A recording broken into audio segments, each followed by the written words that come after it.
Okay, you can begin. Welcome back, everyone. You will now be guided through Chapter 5, Understanding Others.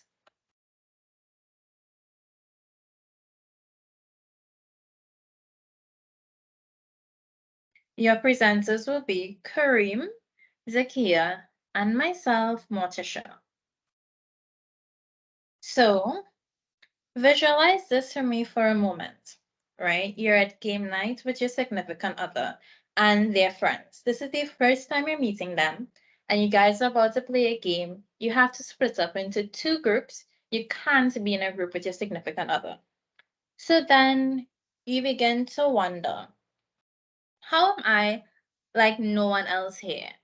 And that might look like something in your brain like, everyone else is older than me, or everyone else is younger than me. I can't possibly relate to anyone here. I have nothing in common with them. And then you might wonder, how am I like some others here? Well, a year ago, I did a cooking course with two of my significant other's friends. So I do have a shared interest with two of them. So maybe I can join their group. But we need one more person, and I don't know anybody here. Who else would I choose? So you begin wondering, why are you thinking so hard about it? Of course, we all share common interests. We're all here to play this game. And that's how I'm like everyone else here. You can always find commonality in any group. So you found out how you like no one else there, how you like some others there, and how you like everyone else there. So let's play a game to find out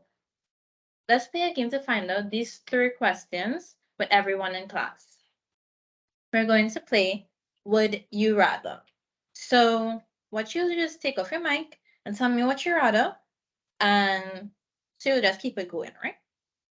Would you rather Zoom or in person meetings? In person. I would rather Zoom. In person for me. Okay, nice. So would you rather to go back into the past or into the present? Back in the past. Present. I like present. Present. Present. Okay. The Would you past. rather Okay, nice. Would you rather no internet for a month or no friends for a month? And when I say no internet, I mean no internet at all. And when I say no friends, you cannot message them, you can't text them, you can't call them. You're alone. Which one you rather? No friends. No friends to me. No friends. No friends. No friends. So everybody choosing internet over friends. Okay. No. So, know somebody choosing friends? Yes, friends over internet. Okay. So another one, more time or more money? I think you all know the answer to that, no? Money. More time. Everybody Money. lied. More money. More time. This one hard. I agree. The decision hard to make here. It's hard? Yeah. Yeah. Oh, how old are you guys? If you don't mind me asking. 20. 32. 22, and the other one is how old? 32. 21. 32 and 21. Right. So you see, you guys have an age difference, right? So time might mean more to someone who is probably a bit older, and money might mean more to someone who is younger, or vice versa. It's really based on Agreed. the individual, right? Mhm. Nice. Last one. Would you have 5 kids with 5 different partners? So one for partner 1, one for partner 2, and so forth, or 5 kids for one partner? No kids. This is. This question kinda. No kids. Oh gosh. 2 kids max. Hmm. 5 I kids would with say the one partner. second I don't know option. that. The second option. 5 kids. So most of you chose 5 kids, 1 partner.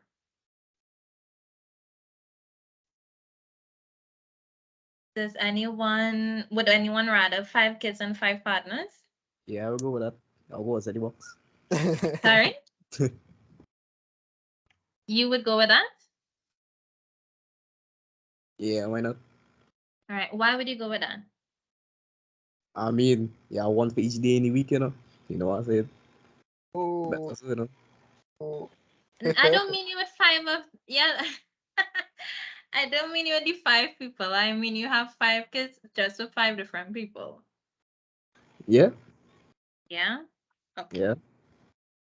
All right. yeah, we'll go with him. If the first one not good, throw him away and get somebody else and keep going. So if the first four not good, throw them away and keep the fifth one. Right. I remember being asked this, and I said 5 kids, 5 partners, and people were like, "Are you crazy?" I'm like, "I'm gonna get 5 checks at the end of the month. I'd rather have money than be broke with 1 person and 5 kids. That's just my preference, you know? That's what I was thinking about." So thank you guys so much for playing. I hope we all actively learned about about individuality and commonality. Each of us bring our own uniqueness and individuality to any situation. Understanding others is a necessity for all leaders, right? After this game, you might still wonder, how am I like everyone else here? Well, we're all sharing a commonality right now. We're in this course together, so let's discuss our objectives. I will be teaching you guys individuality and commonality, understanding gender diversity, and understanding cultural diversity. A central goal of understanding yourself is to develop a sense of awareness that can result in true community and common purpose with others. Truly understanding the influences of our cultural heritage, gender, and other aspects of our differences help us work together towards change.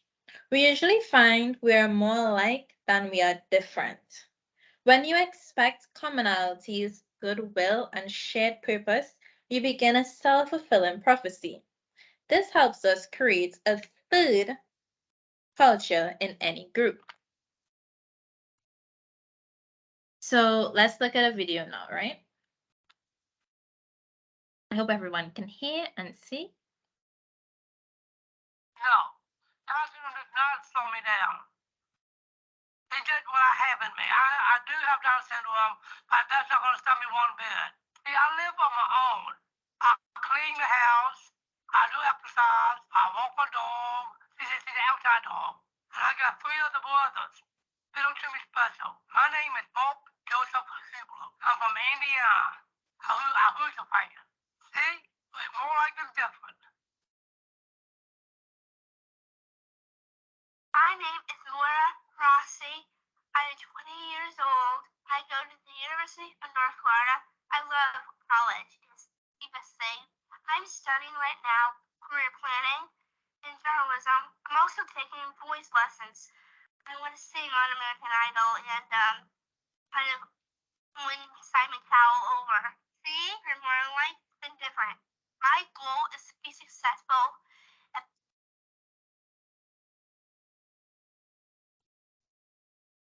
the international sensation.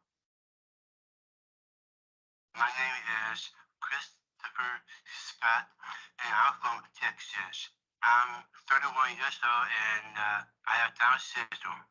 Well, I like my job. I'm a teacher assistant, and I work with kids. That's where I get some of my energy from. I like lots of movies. So I like to go dancing, get my groove on. See, we are more alike than different.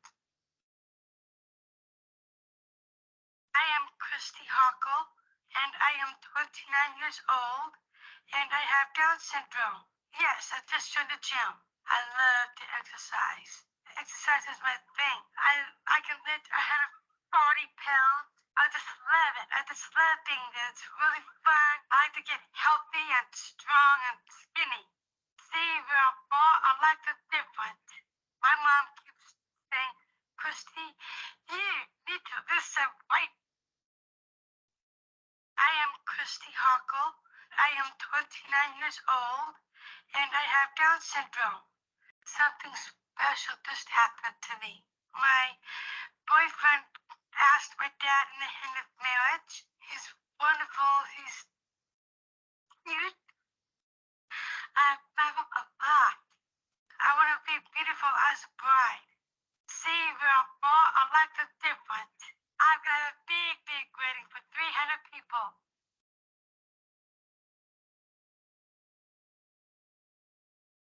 So as I said before, we are more alike than we are different. Everyone is still here, right? You guys are hearing me? Yes. Yes. Okay, nice. Finding common human purpose is the focus on which to center our perceptions of difference. In group settings, you may notice someone that dresses like you, have similar hair texture, someone wearing a school ring like yours, or people of different ages. You might agree with others when you share personal interests, opinions, or hobbies. Finding people like you creates a feeling of association called social identity and leads to the identity of sub-communities. Is anyone a part of a sub-community?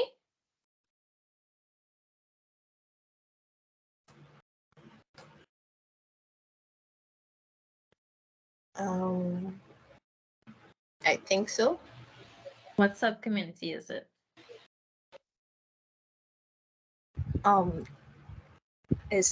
Could that be considered like being a part of CUSTAT? I'm not sure. Yeah, sub-communities is kind of like anything, any group that you associate with. So you could either like hiking and you're a part of a hiking group, different things like that. That's what a sub-community is like. Church and all could be part of it. Yeah. Yeah. I'm part of an organization in my district. I didn't hear you. I said that I'm part of a youth group in my district. Okay. See? So to truly understand and establish a sense of we, you must let go of self enough to connect with others. So let's go on to understanding I, you, we.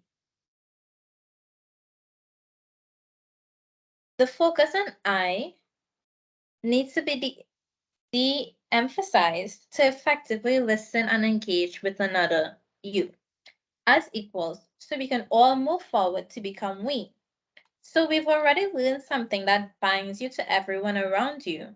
The challenge of leadership is understanding everyone to bring them to community.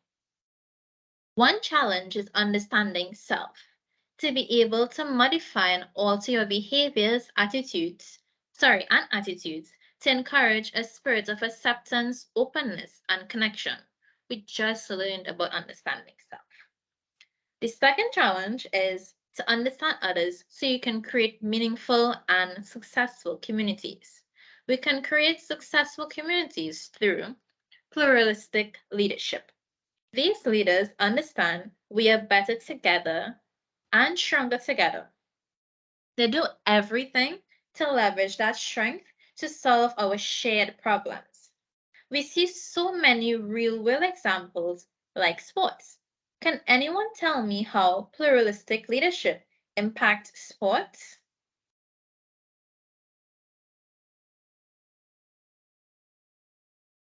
Do you guys understand what pluralistic leadership means? Well, I think in sports it's important to work as a team because everybody's kind of like working towards the same goal. Like for example, if it's football and it's some like cup or something, everybody would have to cooperate and work together. So yeah, I don't think it could be like just every man for himself in that situation. All right, very good. So we just learned how understanding individuality and commonality can make us effective leaders.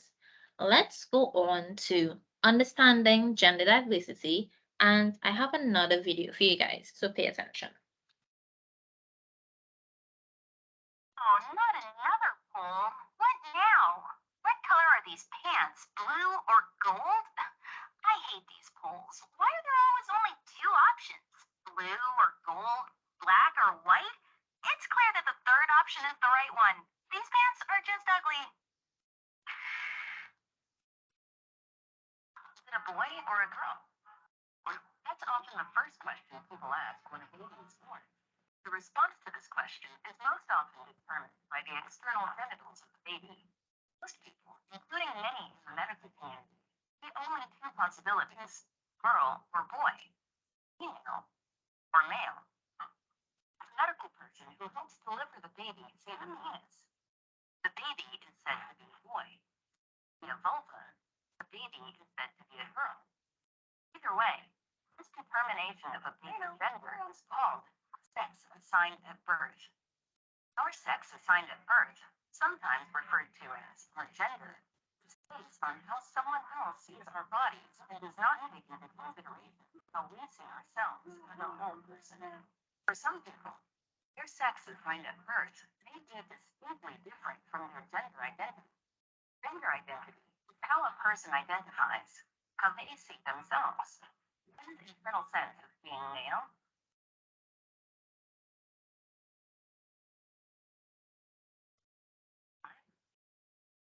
another gender altogether is called gender identity.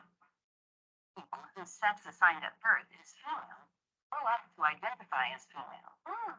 Those people whose sex assigned at birth is male grow up to identify as male. These people are cisgender. Cisgender is a gender identity used for a person whose sex assigned at birth matches their internal sense of who they are. Some babies are born with external genitals, internal organs, or chromosomes that don't fit the typical definitions of male or female. These babies may have their sex assigned at birth to be intersex. As they grow up, these people will still have an internal sense of who they are, or a gender identity that they will be able to describe later in life. For some people, their sex assigned at birth, girl or boy, doesn't match their gender identity or their internal sense of who they know themselves to be. Transgender is a gender identity that may be used by a man or a woman who is not assigned that gender at birth. Sometimes a person's gender identity, the way they feel or see themselves, doesn't fall neatly into the binary definitions our society has of female or male. People who feel they describe their gender identity as genderqueer, gender non-binary. Who identify as genderqueer or gender non-binary, they express a combination of masculinity and femininity, or neither in their gender expression. While there are many different labels used to describe gender identity, you don't need to label yourself or share your gender identity if you don't want to. You may feel unsure or be uncomfortable sharing this information about yourself with others. Trust yourself to know what words feel right for you and when to share that information with friends and family. Until next time, don't forget to visit me at amaze.org or go to my YouTube channel to watch more. Bye. How does my gender influence my attitudes and behaviors? How does my experience living as a man or woman, or in between, shape my worldview and how do others view me? Let's play a game. We're gonna play this or that, and you're gonna do the same thing. You're just gonna tell me what you prefer. Do you prefer beers or mixed drink? Bears. Mixed drink. Do you prefer DIYs, as in building furniture or building ready to assemble furniture, or cooking? DIY. Okay. Cooking. DIYs. Okay. Can we like what? Of course. Next, would you prefer 5-in-1 hair, body, shampoo, conditioner, body wash, face wash, pre-shave in one, or would you prefer separate products? Separate. Definitely separate. Definitely. 5 and 1. If 5 in 1, Okay. Would you prefer to be well groomed or just casual? Well groomed. all groomed. Yeah, well groomed. Casual.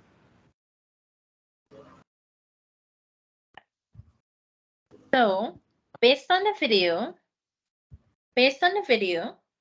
and the game, we can see that characteristics of gender differences are too numerous to develop, but it is important to realize we all deal with both sex and gender roles. The two terms are often interchanged and many times incorrectly so. Sex roles are those resulting from biology, like pregnancy for women or for females, and bone or muscle mass for males.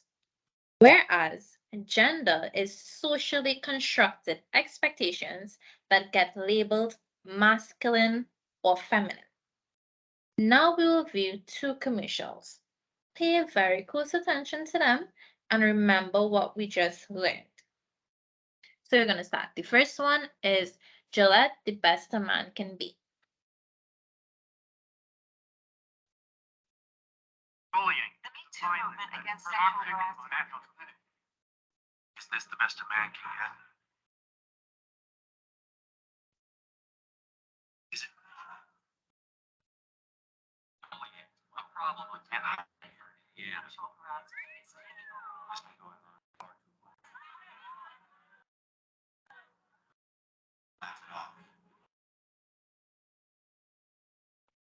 What I actually think she's trying to say is the same old thing. Where's all the boys? Where's all the boys? Where's all the boys? But something. Allegation regarding sexual assault and sexual harassment. That's what she says.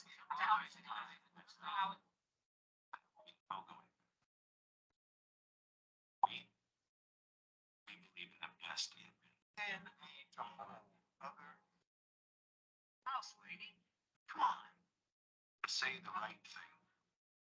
Act the right way. Some already are.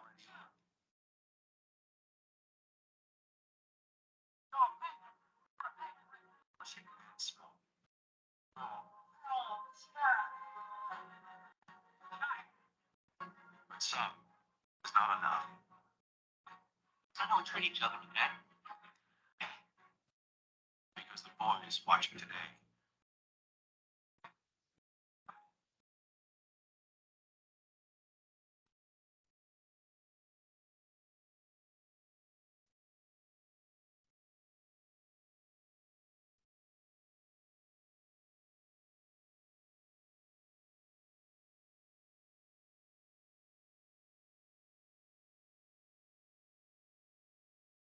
That's the first commercial. Do you guys have any thoughts? The volume was kind of low. I realize you keep on turning it down. Maybe you should turn it up. I because- tried turning it up, but then it sounds pretty muffled. I'm not sure why. Is it also lagging? Yeah, a bit of a lag taking place as well. Okay. Should I play it again? I don't know. Did people get the gist of it? Honestly, No. no, it Yeah, was. we got the message, I think. No, you can play it again. Play it again? Okay. Bullying. The Me Too movement against sexual harassment. Is this the best a man can get? Is it? Bullying. A problem we can't hide. Just pausing. So is it still soft? It's sort of buffering a bit. Yeah.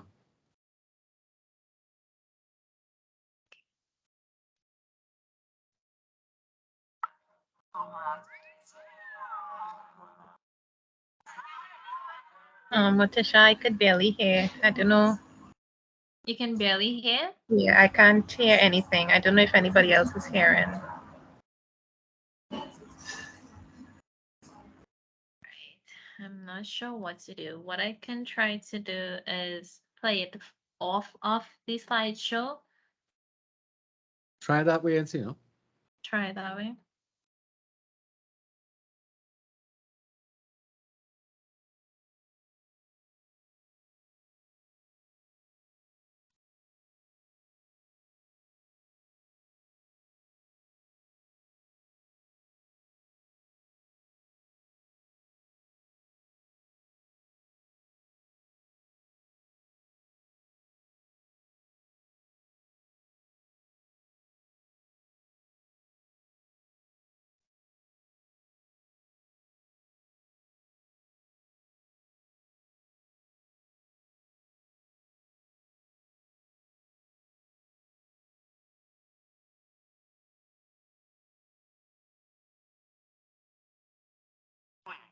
Movement against sexual harassment.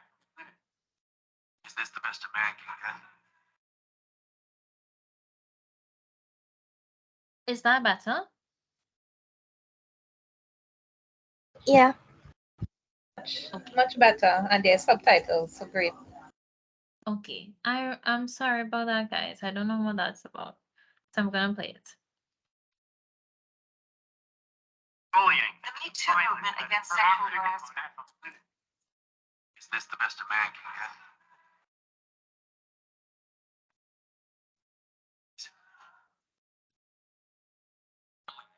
Problem can't hide.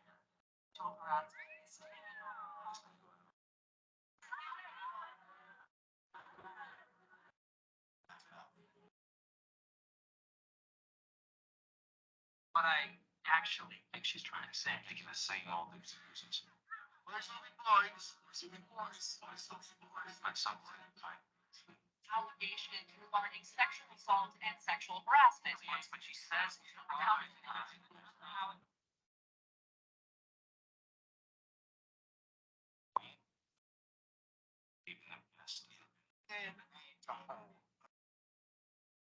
Oh, sweetie.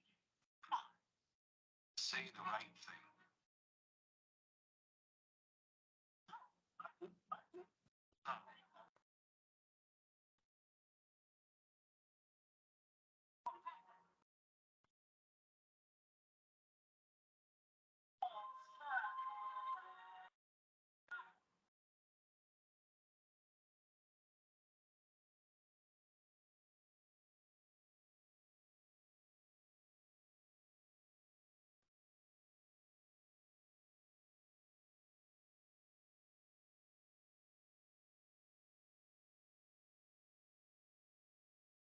Y'all got that? Yes. Okay. Do you guys have any thoughts on this video?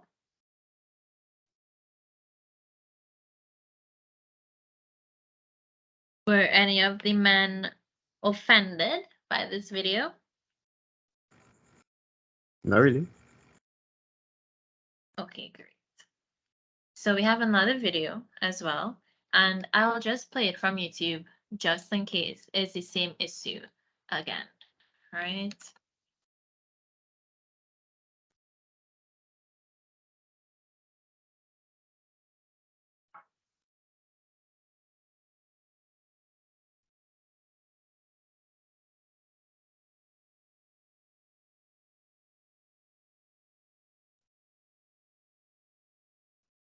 So that's the second video. Do you guys have any thoughts on that one?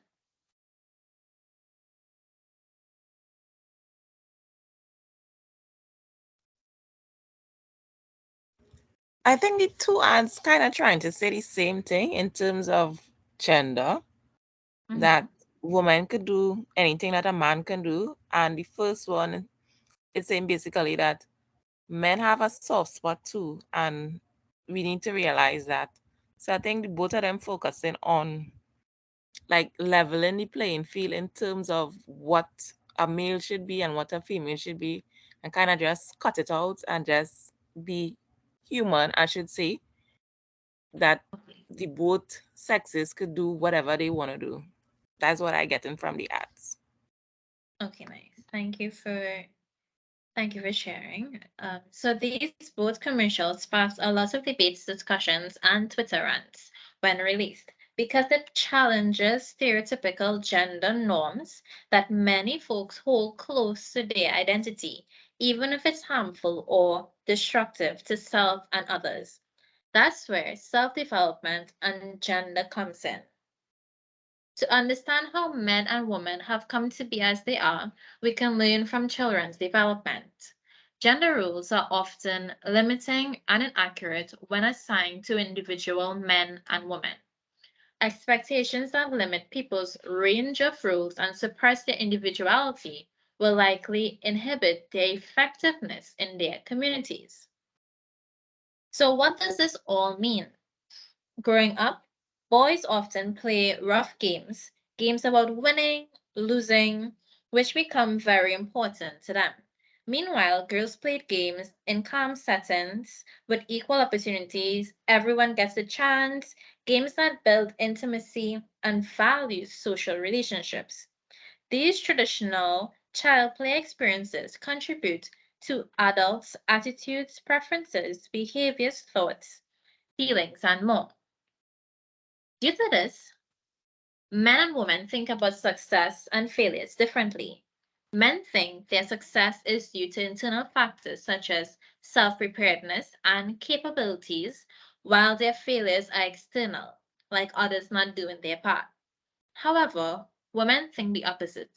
They praise others, the group, and I can do it without my team and fate when they are successful, and they blame themselves when they fail.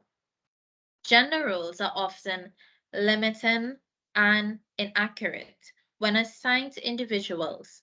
It limits openness and communication of what men and women can do.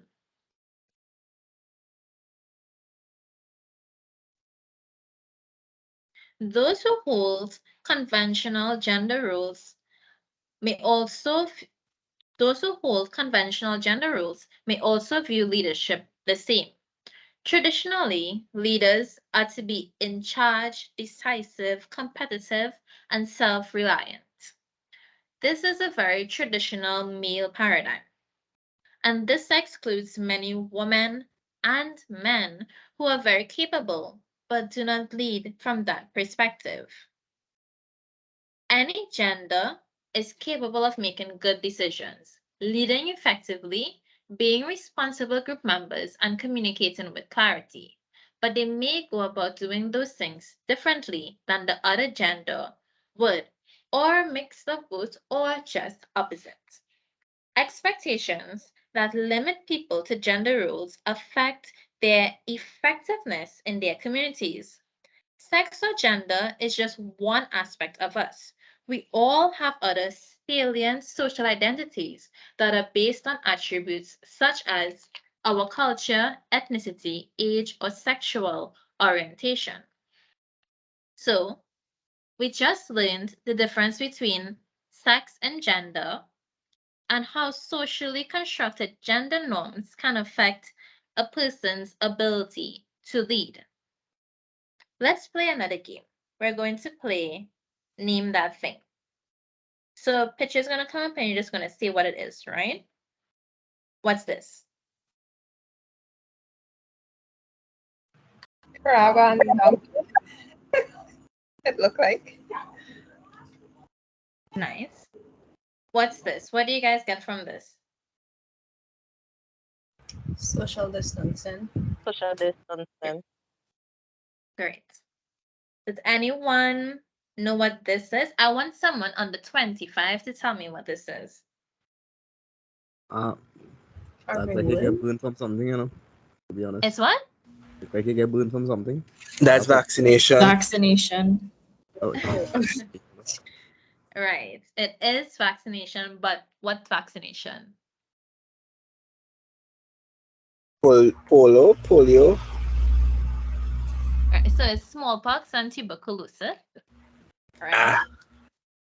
Nice. What's this? Dumplings. Dumpling. And what is that? Is that jelly bee? Um, It's an Indian delicacy. What's the name of it? I can't remember the name of it. Is it jalebi? It is Yeah, jalebi. yeah. Good. So sometimes we may be so embedded in our culture that it may be hard to see clearly, right? I'm going to read what culture means and I want you to really take it in, right? Culture, as a matter of fact, can someone read this for me instead? Anyone? Culture is the sum total of ways of living, including values, beliefs, aesthetic standards, linguistic expression, patterns of thinking, behavioral norms, and styles of communication, which a group of people has developed to assure its survival in a particular physical and human environment. Great. So can anyone tell me what these phrases mean? So let's start with the first one. You find so? What do you guys think that mean? Do you think so? Really? Right. When someone say all kind of thing, Everything? Yeah. right. If someone say, oh God, my hand slipped, A mistake, maybe. Yeah. and then you pass it on the beat and something just hits your nose and you say, oh God. Smell disgusting. Right. And then you and your friends talking about something, and then they say, yeah, you so. What that means. That's how it is. Right. So how is people like you? And do you think an American would know what these things mean? No. All right. And so funny enough, these are not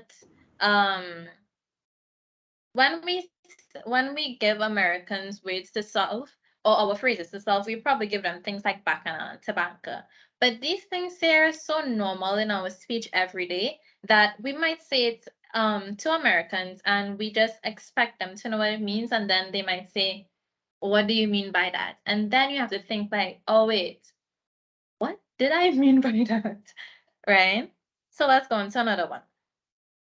These are TikTok and Twitter phrases, which is another speech community. We will get to speech community later. But does anyone know what ratio means? No. Right. So basically when you're ratioed is when you post when you make a post and under the post, a comment or a retweet gets more likes or shares than you did, right? So you're ratioed. Does anyone know what BBL behavior mean? It have more than one meaning to BBL. Yep. Or what do you mean? What do you know BBL to be? Brazilian Brazil- butt. Yeah, that one. Right. So we are talking about Brazilian butt lift. It's basically someone whose behavior is affected by receiving this cosmetic surgery. So it basically implies they're better than everyone else. They have diva behavior. So they will do stuff like drinking tongue foods from a straw, covering their mouths with a folded index finger when they're chewing, or just dabbing their tears gingerly when they cry so they wouldn't mess up their makeup. Does anyone know what material girl mean?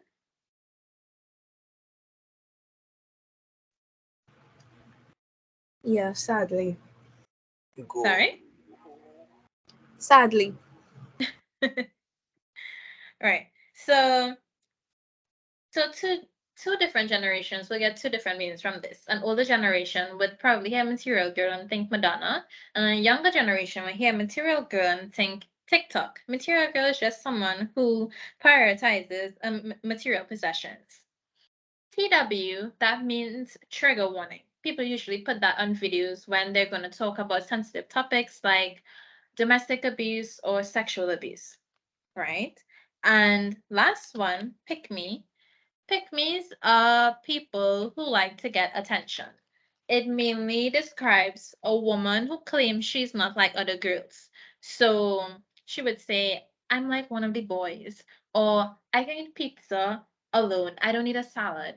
or she will say something so that people would usually stereotype with girls and say, I don't do that just to get attention from men, right?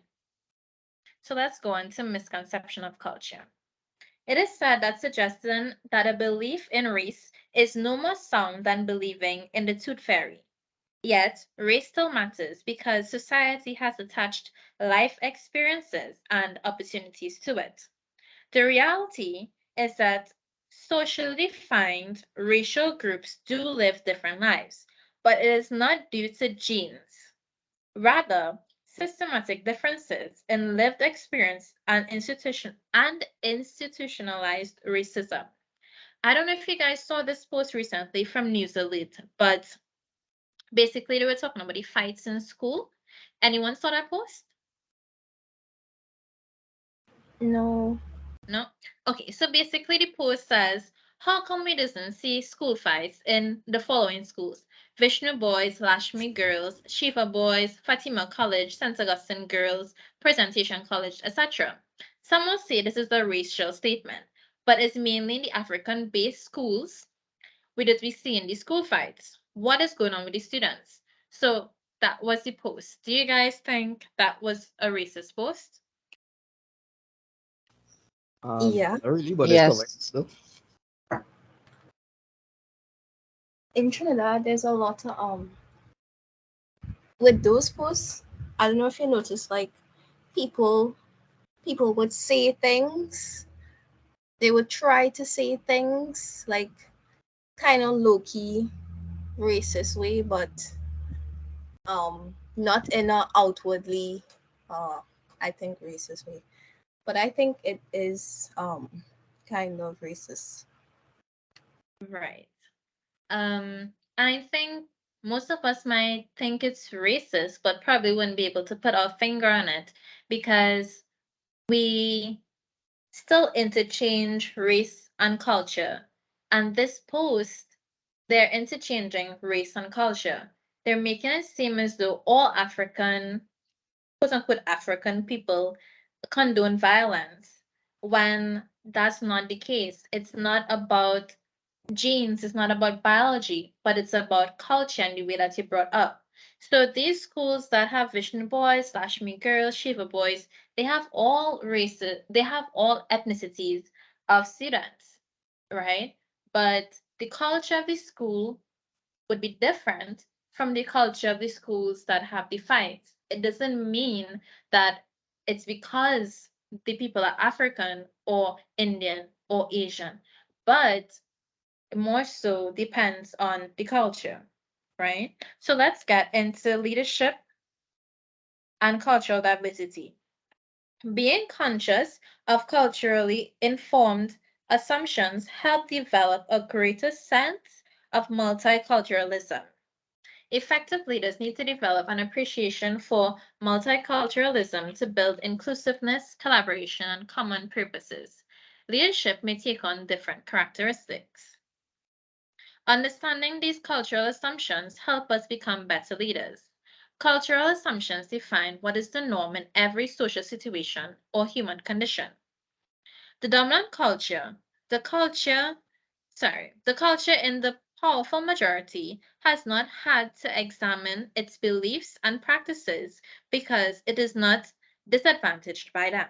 The powerful majority norms became the standard used to judge others who are not in the majority. Peggy McIntosh coined a phrase called the invisible or weightless knapsack. This phrase was used to describe the concept of white privilege, right? And there are many other types of privileges like heterosexual privilege, gender privilege, socioeconomic privilege, able body privilege, colorism, and cisgender privilege. Heterosexual privilege might be like being able to walk down the street and hold your partner's hand and not be verbally or physically attacked, right? Gender privilege might be a man being able to walk the street at night and not be attacked. Able body privilege might be like being able to maneuver in a space that does not have wheelchair access, right? Even well-meaning people in the majority culture often take for granted the benefits of such. It is useful to think of the privileges afforded to any of us by virtue of personal characteristics that place us in a powerful majority. We must examine how the characteristics of these formed privileges may be attached to our expectations. Examine closely how you unconsciously think of certain persons outside of majorities in positions of power. We must learn to value or at least recognize that leadership may take on different characteristics. Today, we learned about finding and understanding individuality and commonality, difference between sex and gender rules, having openness towards gender diversity, understanding, respecting, and including other cultures, as well as restructuring the way we view leadership through these topics. Let's continue learning about understanding others. I will now pass you on to Zakia, who will take you deeper into the topic. Hi, thank you, Montesha. Good evening, everyone. Are you all hearing me? Good evening. Yes, we are. Okay, good. Hi, guys. Good evening. I'm Zakia, and I'm going to take you through the second part of our presentation. By the end of my presentation, you will have an understanding of international diversity, its benefits and challenges, your cultural heritage, and how to build multicultural appreciation. Next slide, please. Next slide, please. To understand international diversity, first, we must ask ourselves, what is diversity? Can I hear from you guys what you think diversity is in your own words? Anybody?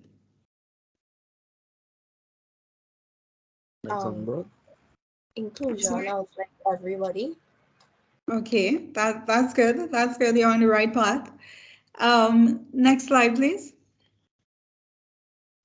According to the Oxford Dictionary, diversity is the practice or quality of including and involving people of from a range of different social and ethnic backgrounds and of different genders and sexual orientations, etc. The dictionary says social backgrounds, but we can further break that down into categories such as race, sexual identity, religion, physical ability, and socioeconomic backgrounds. We can safely say that the concept of diversity embraces acceptance and respect for all. Next slide, please. Consider this for a moment. Do you think we practice diversity in Trinidad and Tobago? Does every creed and race indeed have an equal place?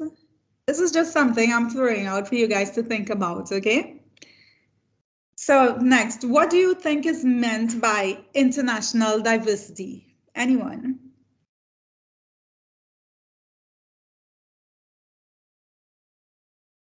Anybody want to take a guess at what international diversity means? Inclusion, like related to like different, I don't want to say like cultural backgrounds, but like people from different nations and countries and stuff like that. Yes, and cultural backgrounds as well. That is also correct. Next slide, please. Thank you. So international diversity, or as it is sometimes called global diversity, refers to the acceptance and respect among the cultures of different countries. It is perceived as a critical element in corporate strategy and a means for sustainability and growth. Diversity in the workplace or in schools is extremely helpful in presenting differing viewpoints and opinions. However, diversity can also be quite challenging as differing personalities may clash and create conflict. International businesses are presented with additional challenges when navigating diversity, including language barriers and cultural differences. So, if diversity presents a number of challenges, how beneficial can it really be? The answer is it can be very beneficial, Although diversity presents challenges, the benefits outweigh them. Let's dive into some of the benefits and the challenges of international diversity. Next slide, please. Benefits of international diversity. 1. It leads to greater opportunities for both personal and professional growth. It is believed that an inclusive and culturally diverse business will attract talented, ambitious, and globally minded professionals who will appreciate the opportunity for personal and professional growth. Working across cultures can be a truly enriching experience as it allows others to learn about perspectives and traditions from around the world. Bonding over similarities and differences can help you to become a global citizen, abandoning prejudices or an ethnocentric worldview, which is something that is increasingly valuable. Secondly, having diverse perspectives can inspire creativity and drive innovation. A recent study from Forbes concluded that the best way to ensure the development of new ideas is through a diverse and inclusive workforce.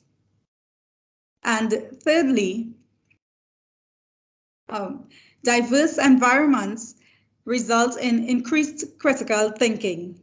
We often think that working in homogeneous teams is easier, but this isn't always so, as it can cause a business to settle for the status quo. Diversity, on the other hand, can breed healthy competition, stretching a team in a positive way to achieve their best. The fourth benefit of international diversity is cultural sensitivity. Cultural sensitivity seeks to adapt the messages to the target audience.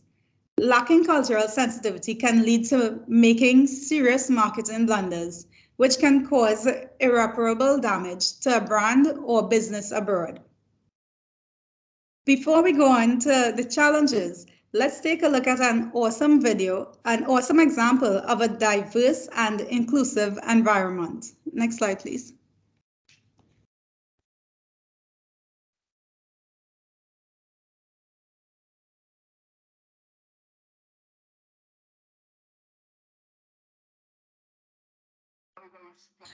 No.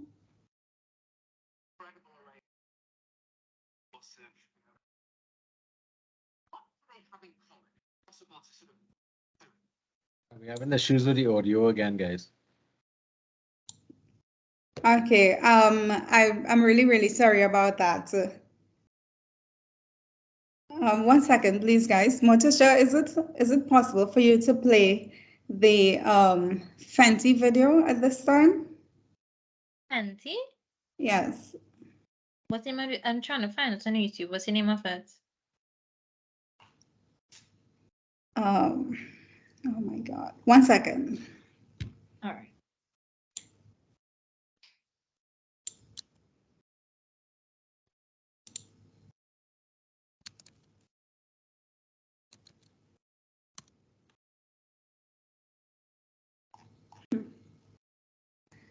Um,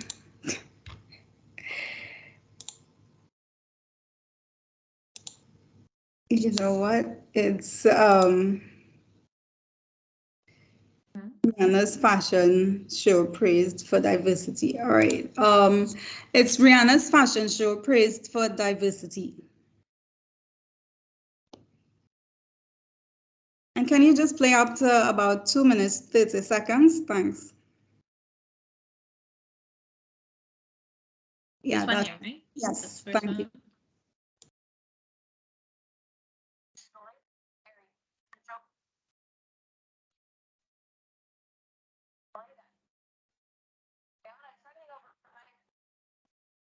one. Okay, the audio is still off. Guys, are you all hearing it clearly or it's just me? Yeah, it's still off. The Can audio you is check very the, low. Yeah. the audio Yeah. setting on your Could you see if there's a setting that will allow you to control the audio of these slides? I'm not on the slide right now. I'm on YouTube showing the so video. if you go into the gear wheel under more, do you have a a gear wheel set up somewhere on your menu, your upper menu? On the slideshow? No, on your menu setup for this particular software. No, not on For your the computer. meeting. In the meeting itself. The Oh, meeting itself. Yeah. okay. Just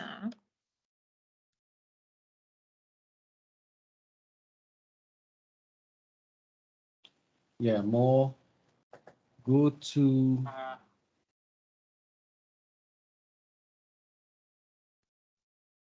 Yeah, click device settings.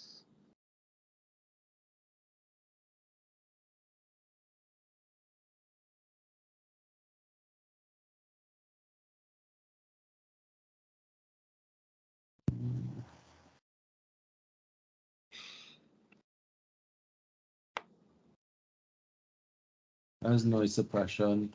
There should be something that allows you to give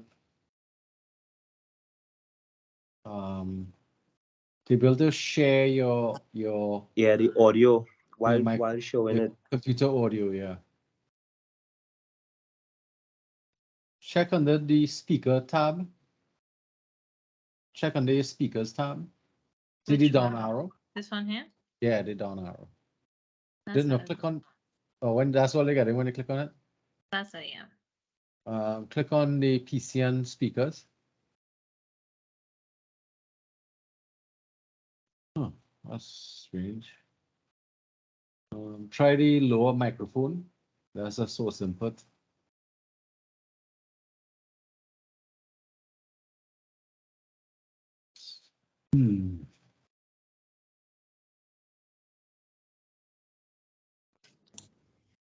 I don't know, you can check your volume mixer.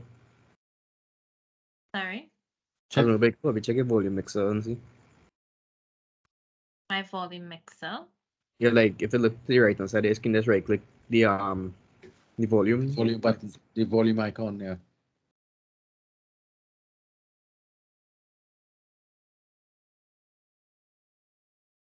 No, if you right click it, you will see an option saying volume mixer to adjust all the audio on the PC.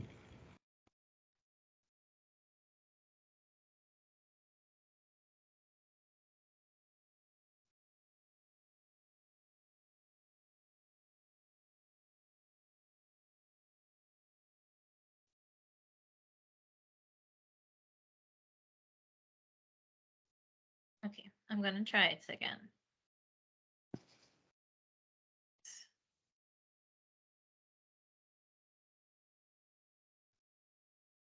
I'm gonna try from the slideshow.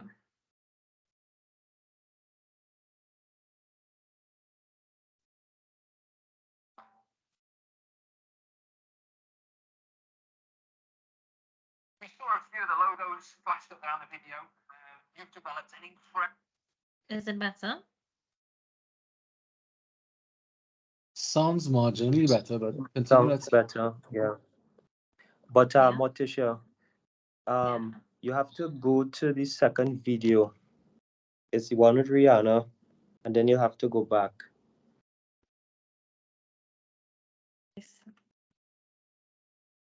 This one here? Yeah. Okay.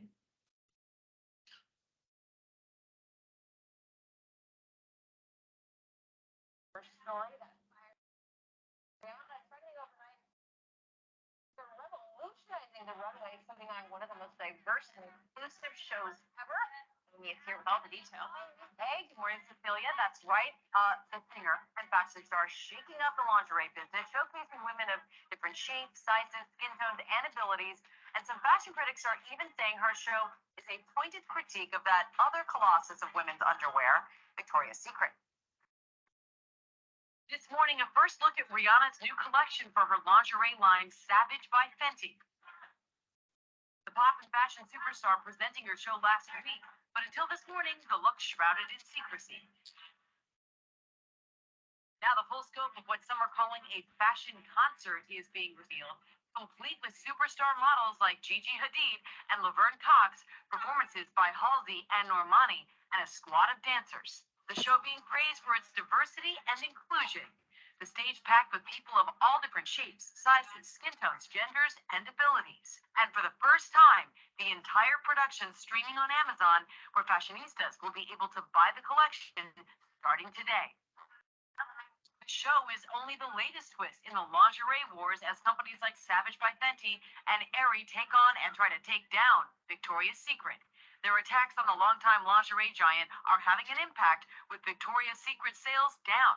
Critics saying the company not keeping up with changing tastes and attitudes.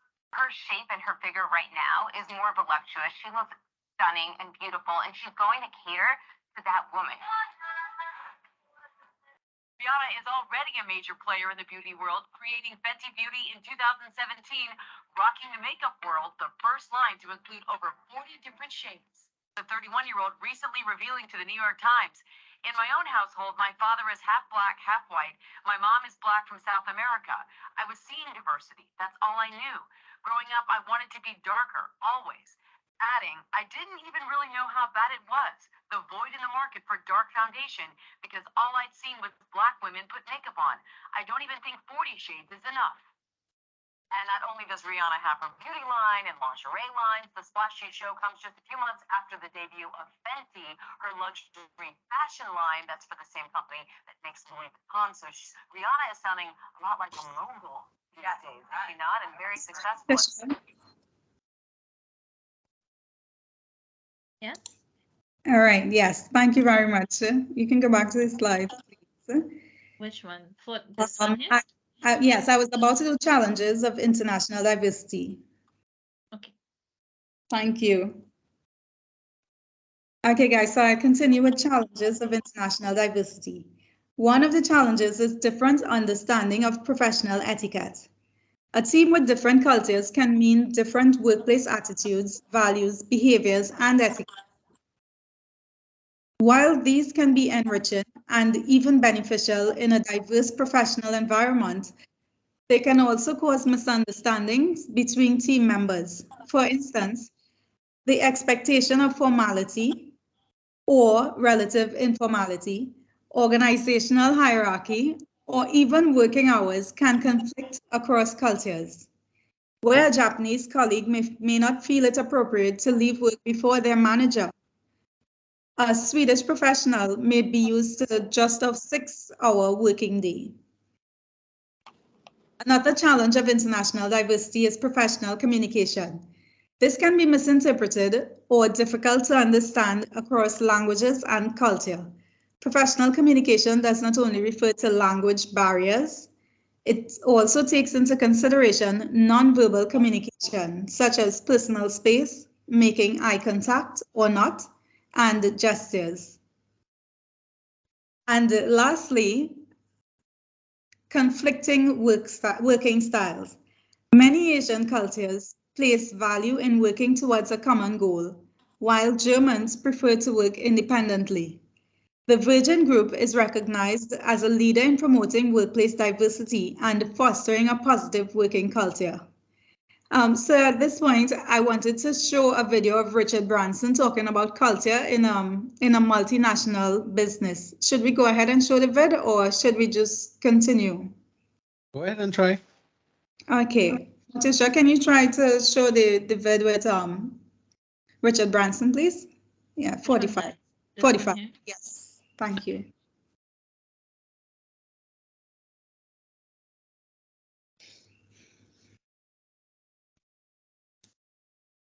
You saw a few of the logos flashed up down the video. You've developed an incredible array of businesses over the course of, what do they have in common? Is it possible to sort of identify? See if we could find it on from the original source now. You have to think, what is it? Sorry. See if you can find it from the original source rather than if it's a YouTube, go to YouTube and see if you find it. Okay, Morticia, it's called A New Work Culture, Flexibility and Unlimited Vacation.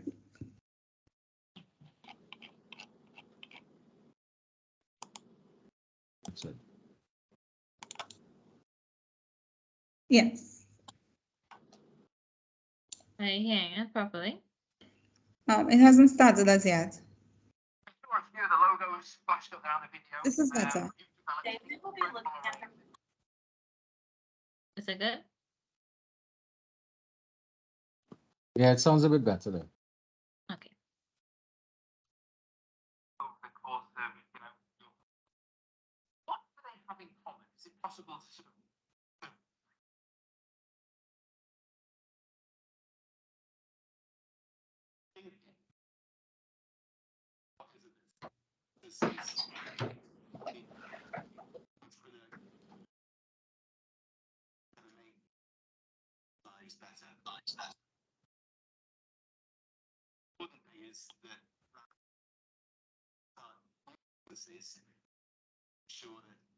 Okay, this not making sense. You might have to paraphrase what he was saying.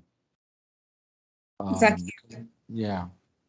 Okay, all right, guys. So Richard Branson, who is the owner of the Virgin Group, he was talking about how he manages his business with flexibility and how he's open to different working styles. So if there's a mother who works for his company and a new mother, she just had a baby, she wants she had maternity leave, but she believes that she didn't have enough time and she wants to work from home, he says, go ahead, work from home. As long as you get the hours in, no problem. You want to go on vacation, you want to take 2 months vacation because you're stressed, no problem. Take vacation because you're entitled to that. As long as you can work from wherever you go, it is not a problem for him. He's open to that type of culture. Essentially, that's what he's saying. All right, so I'll continue. What is culture? According to an international study of thousands of middle managers, which was conducted by Project Globe, these managers defined culture as a set of shared values and beliefs, in which the values are people's aspirations about the way things should be done, and the beliefs are people's perceptions of how things are done in their countries. Next slide, please. According to the research team, the study identified 9 dimensions of culture that differed from country to country. They are assertiveness, future orientation, which describes how every society has to maintain some links with its own past while dealing with the challenges of the present and future. And a good example for that is Trinidad and Tobago. We want to maintain time-honored traditions, but we must understand that we should be open to diversity and encourage change, such as online education and online work environments. Gender differentiation, uncertainty avoidance, which is the way that a society deals with the fact that the future can never be known. Power distance, institutional emphasis on collectivism versus individualism, performance orientation, humane orientation, which refers to fairness, generosity, and caring. It is important to remember that when working with others from different nations, realizing they may differ from you in the dimensions mentioned can help you understand them better and work with them more effectively. Next slide, please. So your cultural heritage. What exactly is cultural heritage? Cultural heritage refers to an expression of the ways of living developed by a community and passed on from generation to generation, including customs, practices, places, objects, artistic expressions, and values. Cultural heritage is often expressed as either tangible cultural heritage or intangible cultural heritage. So tangible cultural heritage refers to physical artifacts produced, maintained, and transmitted intergenerationally in a society. It includes artistic creations, built heritage such as buildings and monuments and other physical or tangible products of human creativity, while intangible cultural heritage refers to the practices, representations, expressions, knowledge, and skills that communities recognize as part of their cultural heritage. So what are some examples of cultural heritage that we have right here in Trinidad and Tobago? Next slide, please. Right, so in terms of our customs, These photos here represent Pagua or Holi. This is celebrated every year, and this is part of our identity. Next slide, please. Next slide. Okay, good. Another custom is Juve. Juve is a part of Carnival, celebrated every Carnival Monday morning basically by the entire country. Next slide, please. Another part of our cultural heritage is our foods. And these foods include things like doubles, roti, curry, crab and dumpling, and even the traditional Sunday lunch. Next slide, please.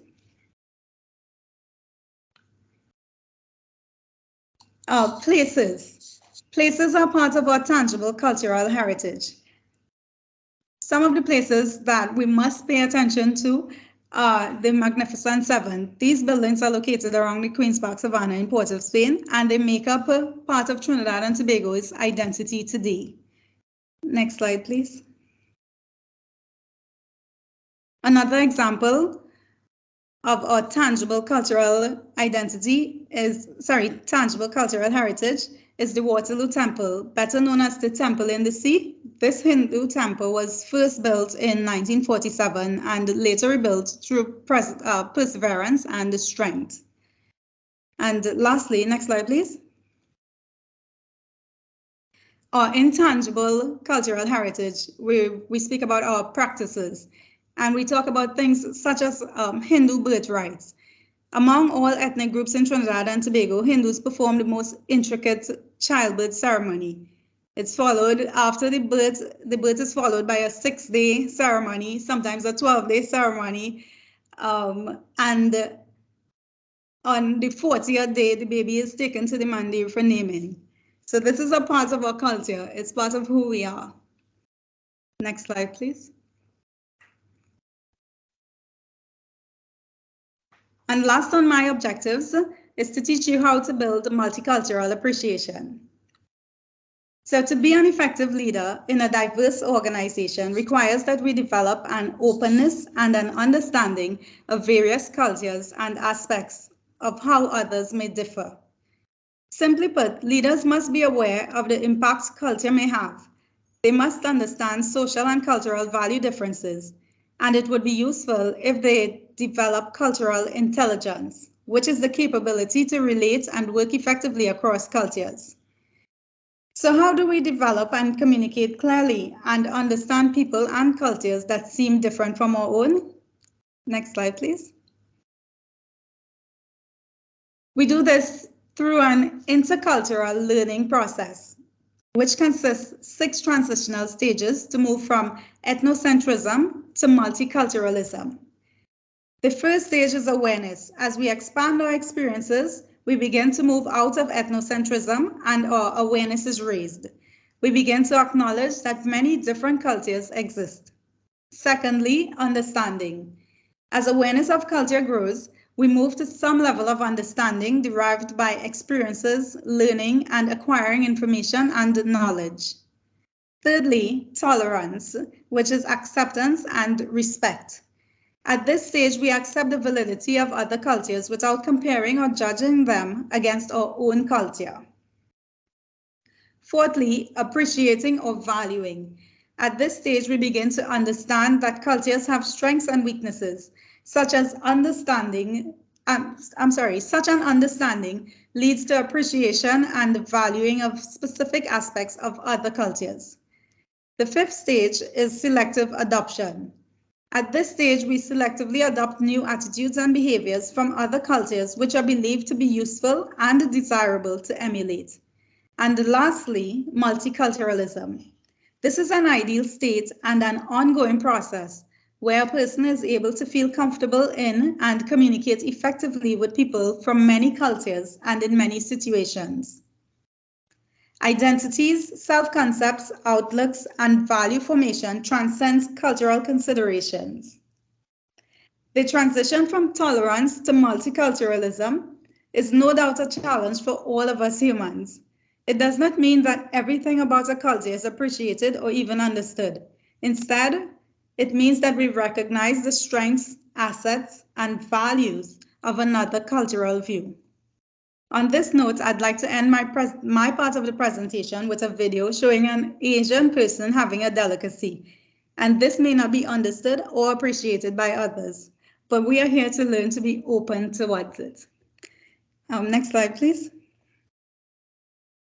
I hope this shows though. Even if we can show this without the audio, that would be okay.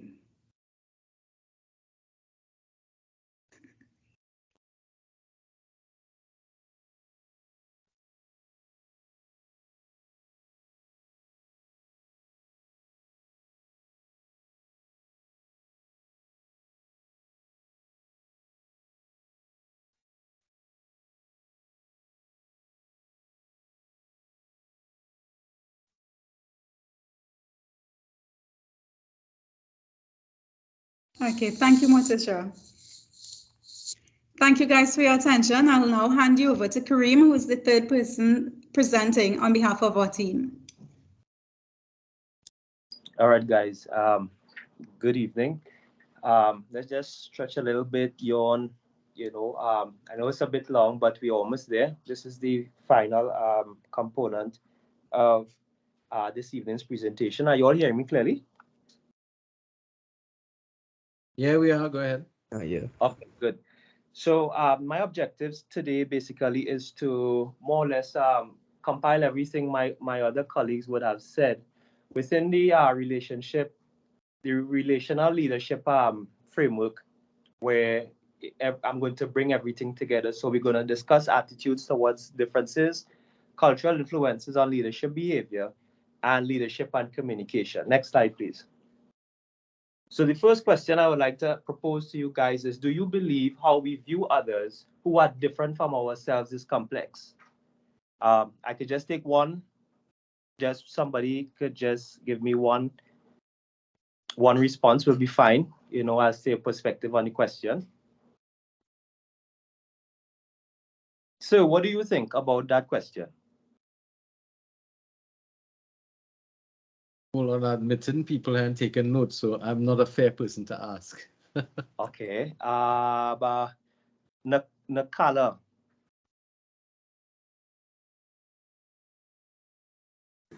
Yes, sorry. Do you believe? What do you think about the question? This question here.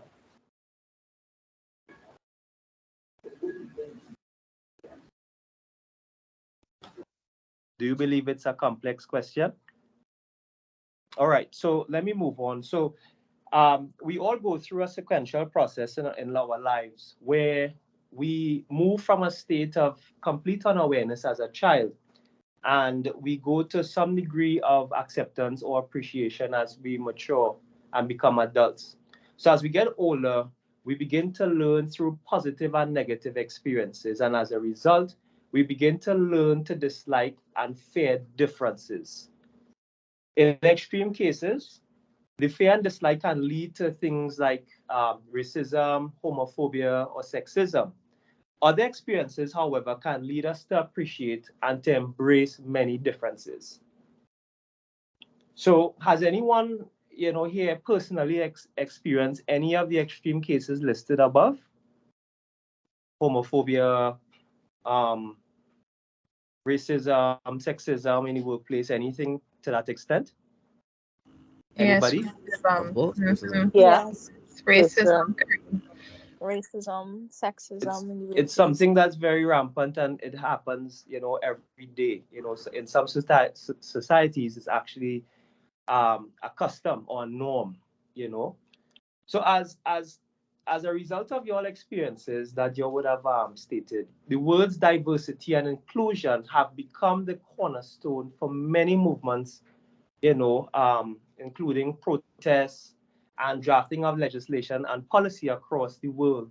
Even right here in Trinidad, we have legislation, and some companies I know, like TSTT, the banking system, they have policies which would now include what the LGBTQ is, so that it becomes more inclusive for them as well. So next slide, please. What is the first thing, the first word that comes to mind when you see this? Anybody? RuPaul. RuPaul. What about it? Transgender. Yeah, Right, transgender. Drag right, race. Yeah. right. Next slide. Huh. First word. Albino. Albino. Albino. Okay, very good. Next slide, please. First word. Well groomed. Handsome. Caucasian. Handsome. Handsome, yeah. Masculine. Next slide. Handsome. Exactly. So these are some of the things, these images we would have, based on our responses, we would have been um, culturally groomed, growing up, seeing, learning, as my colleague would have said earlier, we would be, as we nurture, we learn from our environment and what we see and what we hear. Next slide, please. So a very accomplished advocate for the transgender community by the name of Josephine Titsworth, she made a very profound statement in that she said diversity is an essential aspect to our society. And to deny diversity is to shortchange ourselves and society. Many talents are lost daily due to discrimination. Do you all agree with that statement? 100%. Why? That is true. Yes, I agree. Why? I personally feel like the natural order of the world should be um one of inclusiveness and diversity. Okay. There was actually, next slide, please. A professor by the name of Dorothy Riddle, she developed a concept, it's a model called the Riddle scale, right? And this was a scientific approach to um, understand attitudes towards gay and lesbian people in society. Now, this Riddle scale is actually used in other perspectives in terms of trying to understand, people with physical disabilities and even people with different religious practices. So as you see within the Riddle scale, you have the negative levels of attitudes and you have the positive levels of attitudes. So within the negative levels of attitudes, you have the first point is repulsion. What repulsion is basically is um, they view people who are different as strange, as sick, crazy, and aversive, right? So, me growing up, if I saw that picture, RuPaul, I would find something very odd about it, But now, um, getting out, being more mature and understanding, the world that we live in today, that is not there anymore. You have pity. Pity views people who are different and are somehow born that way and feels that that is pitiful. So they show pity to these people. So again, long ago you would have seen sometimes they show pity for people who, maybe want to come out the closet but don't know how to. So you kind of pity them a bit. I'm just speaking from my perspective. You have tolerance. So these people that they tolerate, they see being different as just a phase of development that most people grow out of. And thus should protect and tolerate those who are different as some does as a child who is still learning. So in society they will tolerate them. You ever heard the saying, I don't mind that you're gay or you're bi, but just don't encroach or or or have anything to do with my personal space. You all ever heard that before? Yes, I have. Right. So they're basically tolerating these people, right? And lastly, there's acceptance. So acceptance implies that one needs to make accommodation for another differences. They do not acknowledge that the other's identity may be the same and it will carry the same value as yours. So they're not willing to accept somebody who might be different in terms of, you might see somebody who has, as we saw in our earlier video, the people who had had mongoloid, that type of, or even with RuPaul or even the albino girl, so society would just accept, but they're not willing to um, like place value on their belief and what they believe in. So on the positive side of things, we have support. So support basically works to safeguard the rights of those who are different. They are willing to help, they're willing to listen. You have admiration. Admiration acknowledges that being different in our society takes strength. So they view people, like again the Mongoloids and the coming out of the closet. They believe that's a sign of strength. They're strong for standing up for what they believe in.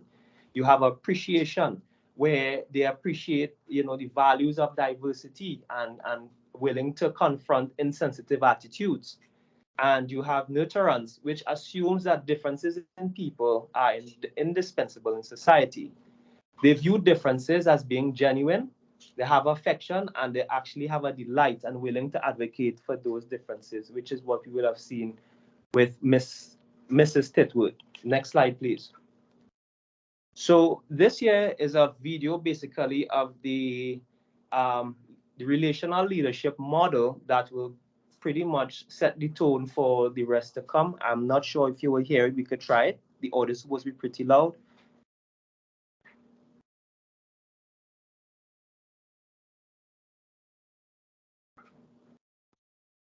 Anything? No, We're not hearing. Not a peep. nothing yet. Okay. So Let basically, Motisha the on mute. See if it works, if it helps it. Motisha, unmute your mic. Leadership best emerges through a group processes that Okay, emphasizes good. the importance of relationships. Its author. You hear now? Yes. Yes. Today we will be looking at the relational leadership model. This inclusive model was created in the 1980s with college students in mind. The relational leadership model is conceptual in nature. It offers insights into how leadership best emerges through a group processes that emphasizes the importance of relationships. Its authors, Comaves, Lucas, McMahon, frame leadership as learnable and able to occur within and outside positional roles. Relational leadership requires a way of engaging with the world in which the leader holds themselves as always morally accountable to others. Now, let's dive deeper into this model. There are 5 aspects to this model that will make it easier to understand. The first aspect of this model is that it is purposeful. It commits to goals through collaborative approaches that identify common ground and a shared vision that can be clearly communicated to motivate collective action between members. Next, this model is inclusive. It engages the complexity of diverse perspectives, experiences, and social identities, and has the desire to expand equity, emphasize empathy, and involves external stakeholders. This model is also empowering. It operates at the individual level through claiming the legitimacy of one's involvement, encourages others to do the same, and actively works to lessen barriers that could perhaps prevent others from getting involved. Ethics is also emphasized in this model. Ethical and moral values serve as group standards that guide decision-making. Lastly, this model is process-oriented. It has processes for creating the group, developing and maintaining cohesion, and acting collaboratively to achieve mission-driven goals. As a whole, all individuals are involved in the group leadership process. All 4 elements are accomplished by being process-oriented.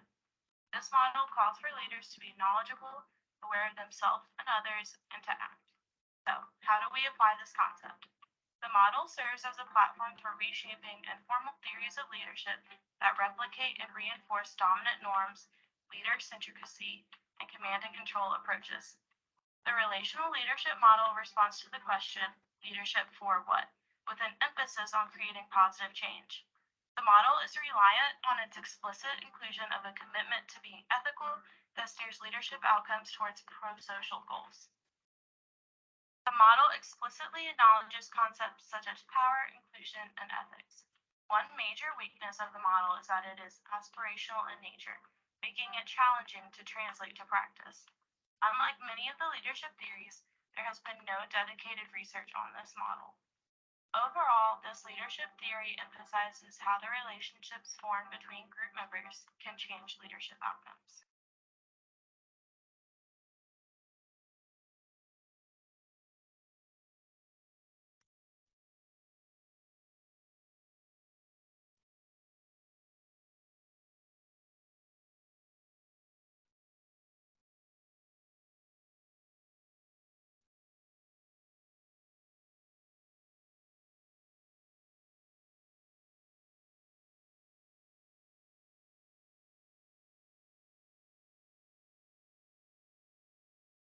Hello? Hi, Hi. you all Hi. hearing me? Now hearing you. Okay. So I was saying, we're going to use the relational leadership framework to discuss the balance of the presentation, right? So keep that in mind based on what I would be discussing with you guys. So as no group is totally homogeneous because we differ in so many ways, um, based on our cultural influence, an effective relational leader has to consider the following. So a relational leader seeks to change the very culture of the organization or group to see the diversity of the group as true assets. So hence, that would have been the question I would have started my presentation with is it complex and how can we really see being different as actually being an asset, to a group or a company or a team or whatever. A relational leader does not describe people based on only one aspect of their identity, rather observe people's behaviors and seek to understand their attitudes that to presume differences based on stereotypes. And finally, a relational leader has the awareness of how such aspects of diversity, such as sex, race, religion, and psychoeconomic status, influence our behavior and that of other groups. So this will now equip the leader basically how to be, as we would have learned, be more inclusive, keep everything in mind, and basically not to be one-dimensional in their leadership or management style. Next slide, please. So let's consider the cultural influences in such leadership processes as communication, conflict resolution, and decision making. So how does cultural influences impact communication? Have you ever observed in your office, probably at the school custard, or probably a public gathering or setting, a range of behaviors in a group? Anybody? Just one would be fine.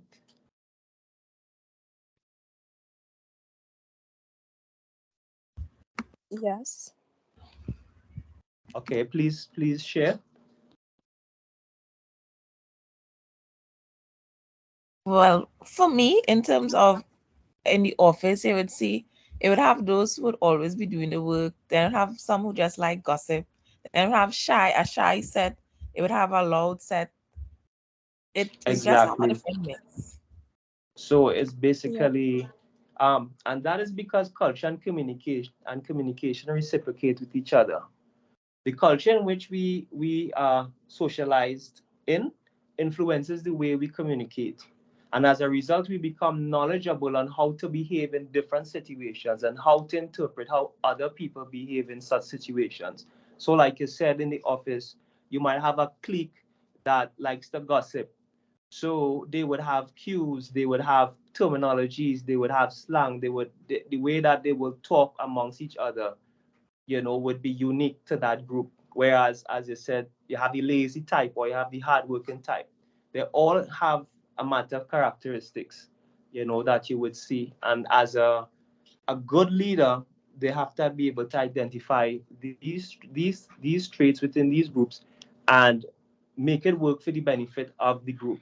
Next slide, please. So we want to discuss some examples as to how culture influences the way we communicate. So culture shapes our beliefs and tells us what is true and what is not. Do you all agree with that statement? Yeah. Okay. Habits are created from cultural norms and customs which control our daily actions. How about that?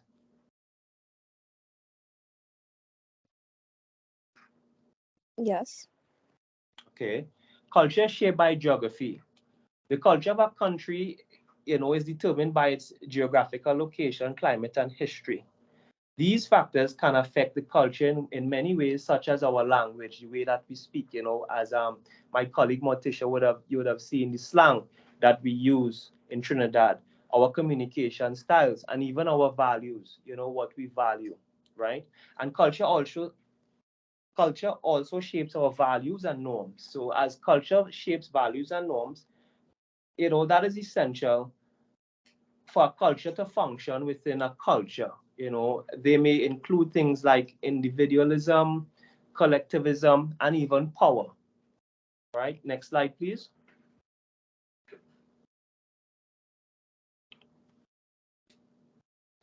So one of the frameworks that or a model that helps us to understand cultural influence and the impact on communication is speech communities. Morticia would have mentioned it earlier briefly, but I would dig into it as to what it is.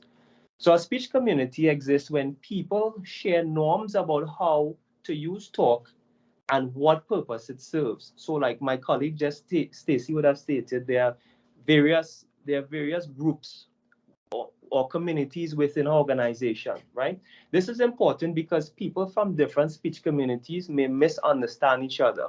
So somebody who might be like to gossip from that clique and somebody who's hardworking, don't like to be around negative, would find it a bit hard and challenging to navigate and to adjust and to be, within the community that likes to gossip. Now, speech community help us to understand preferred communication patterns in any group. So instead of judging another person to being wrong or disrespectful based on what they said, we are now able to ask ourselves what context the person is communicating and how do they want to be treated. All right. So speech communities can be determined by things like ethnicity, gender, interests, even the workplace, and other groupings that share a common core of patterns about language and how it is used. So, take for example, you have devoted you have video gamers, right? And you have these gamers that play a particular game like Halo or Call of Duty. Now, these players would have they would have developed their own language using things like acronyms and inside jokes that people who don't really play, Halo and Call of Duty probably may not understand what they're saying. And that is because of the internal language that they would have created. And it can be less than inclusive when, somebody who might be new or somebody who now learning to play it would understand. So speech communities help to bridge that gap in helping groups become more diverse, more inclusive, and that everybody is on the same page. Next slide, please. Now, another important aspect of cultural influence and communication is nonverbal communication. I know a lot of you guys will know what nonverbal communication is, but basically nonverbal communication is the transmission of messages or signals through a nonverbal platform. So, for example, facial expressions, we use that all the time. The human face is extremely expressive, and we are able to convey countless emotions without saying a single word. So, we are all from Trinidad. I'm sure that when you were young and your mom gave you that stare when you were doing probably something wrong, and you get that look, to stop immediately. Correct? Yes. Yes. Yeah. Come guys. I don't want you all to be sleeping. We're almost there, so let's be lively. Yes. Yeah, Yes. yeah. Okay, good. So that's the power of facial expressions, right? These facial expressions like things like happiness, sadness, anger, surprise, fear, and disgust, they are pretty much the same across almost all cultures, right? We have body movement and posture. Consider how your perceptions of people are affected by the way they sit, they walk, how they stand, how they even hold their head. The way you move and carry yourself communicates a wealth of information to the world. It tells a lot about you, how you walk as a lady, how you walk as a man, how you stand, amongst the crowd. You have things like gestures, right? Gesture basically is when we wave, we point. One of the biggest things when we become angry, we're very animated, and we express ourselves without thinking. Take for example, like saying okay, that usually conveys a positive message in English speaking countries. However, in Germany, Russia, and Brazil, it's considered offensive. So it's important to be careful as a leader how you use gestures to avoid misrepresentation. And finally, we have eye contact and voice. So eye contact tells a lot. It helps, it's important in maintaining the flow of conversation and engaging and for gauging another person's interest and response based on what you guys are communicating, right? Next slide, please. So conflict resolution. Have you ever observed in your office again, school or public gathering, a range of behaviors regarding conflict resolution? Regarding conflict, sorry. So conflict resolution is a critical aspect of relational leadership. Almost every day, we are faced with some degree of conflict, whether it's in our workplace, whether it's in school, whether it's we have a group presentation and we can't get along. In There's the always household conflict. as well. Where? In the household as well, where you live. Exactly. You Yeah. have conflict everywhere. Now, as a leader, the key is remaining focused on the purpose of the change. Change is one of the components within the relational leader framework, right? We have to remain focused on the change while maintaining positive relationships, and this by remaining ethical and inclusive. So we want to include everybody. Conflict resolution is certainly challenging, as it said, but it's extremely critical in when the tendency can be sometimes to try to do it alone, or you just want to, as they say, you sweep the conflict, you leave it alone, and you sweep it under the rug and to deal with it for another day. That's not healthy. Next slide, please. So examples of conflict management skills would include things like being flexible and coming up with solutions that work for everybody. Again, inclusion. We want to remain objective when listening to two or more parties involved in a conflict. We want to give everybody an equal hearing to vent and say what they have to say. We want to treat others with integrity and respect, right? We want to be patient and not rush into any form of conclusions. We establishing a team culture founded by accountability and trust. We want to create a culture for open communication, and we want to be clear and transparent and honest when we're dealing with the conflict. Any questions so far, guys? None so far. Okay, good. Next slide, please. So we have learned about conflict resolution. So I'll ask you this question. Do you believe that hierarchy and authority should make all the decisions in an organization? Or do you think the experts or those involved should decide? What do you all think about that question? What do you all think? What are your views? I think it should be decision making should be like from all different levels. It shouldn't just be like restricted to like the highest level of an organization or one group of people. Do you believe that we use such a framework right here in Trinidad and Tobago in terms of how we manage companies and businesses down here? No, I don't think we operate in that way. I think it's just like Whatever the boss and the directors say, we go with yeah, it. yeah, We form exactly. policy. Yeah. The way in which decisions are made reflects either those who value the power or those who seek inclusion of minority and values consensus. So relational leadership requires communication skills that help each person seek to understand others and not just to persuade them. So we, as a relational leader, you're not in the business of persuasion. You're not in the business of coaxing, saying that you're going to get more money if you do this. We want to be able to include everybody in the entire process.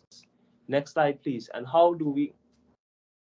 why is it important? Why is it a skill that relational leaders should develop?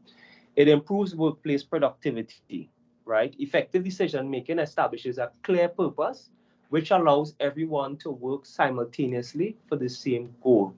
This allows all stakeholders to act as partners rather than adversaries. That sounds like a perfect world, right? That sounds like a perfect office or a perfect business. But it can't be achieved because we learned that it's a process where it can be learned, if it's done correctly. It establishes trust among employees. Effective decision making can help leaders show their employees that they value their work and have their best interests in mind.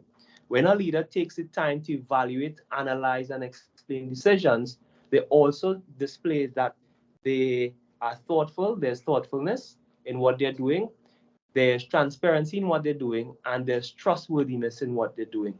And as stakeholders, that can be very much appreciated. One of the biggest things is that it reduces conflict. We would have learned about the conflict resolution.